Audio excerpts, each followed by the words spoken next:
సహోదరులు భక్తి సింగారి అనుభవంలో దేవుడు తనకు బయలుపరిచిన మర్మములను అనుదినము పంచుకొనుట దైవ మర్మములు మరియు ఆ సింహాసనము ఎదుట 7 దీపములు ప్రజ్వలించుచున్నవి. అవి దేవుని 7 ఆత్మలు. ప్రకటన 4:5. యోహాను సింహాసనము ఎదుట ప్రజ్వలించుచున్న 7 దీపములను చూచెను. ఇవి దేవుని 7 ఆత్మలు. ఇవి పరిశుద్ధాత్మ యొక్క ఏడంతల పరిపూర్ణ కార్యమును సూచించుచున్నవి. రోమా 8. ఆయన విశ్వాసియందు నివసించును. 9వ వచనము. ఆయన జీవింపచేయును. 11వ వచనము. ఆయన నడిపించును. 14వ వచనము.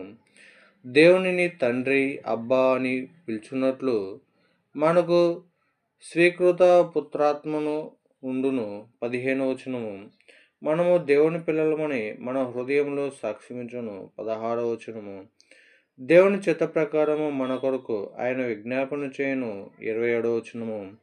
మనలను ప్రేమించిన వాని ద్వారా మనము అత్యధిక విజయము గలవారమొగటుకు మన ప్రతి బలహీనతను జయించుటకు సహాయము చేయును. 36, 37 వచనములు. ఈ పరిశుద్ధాత్మ మనలో చేయు పని మనలను పరలోకమునకు అర్హులనుగా చేయును. మన యందు నివసించు ఆత్మ శరీర సంబంధమైన ప్రతి బంధకము నుండి మనలను విడిపించును. 9వ వచనము.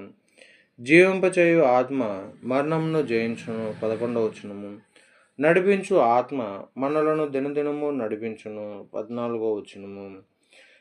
స్వీకృత పుత్రాత్మ మనలో నుండి ప్రతి భయమును తొలగించి దేవుని తెలుసుకొనుటకు లోతైన ప్రేమను అనుగ్రహించును. 15వ వచనము. సాక్ష్యమిచ్చు ఆత్మ మనము దేవుని పిల్లలమని వారసులమని మన ఎడల దేవునికి గల నిత్య సంకల్పమును జ్ఞాపకము చేయను. 16, 17 వచనములు. విజ్ఞాపన ఆత్మ దేవుని చిత్త ప్రకారము ప్రార్థించుటకు నేర్పించును. చివరిగా ఆదరణకర్తగా నుండి మనము యేసు ప్రభుతో కూడా సింహాసనం నందు కూర్చుండు వరకు జయం నుండి జయమునకు నడిపించును.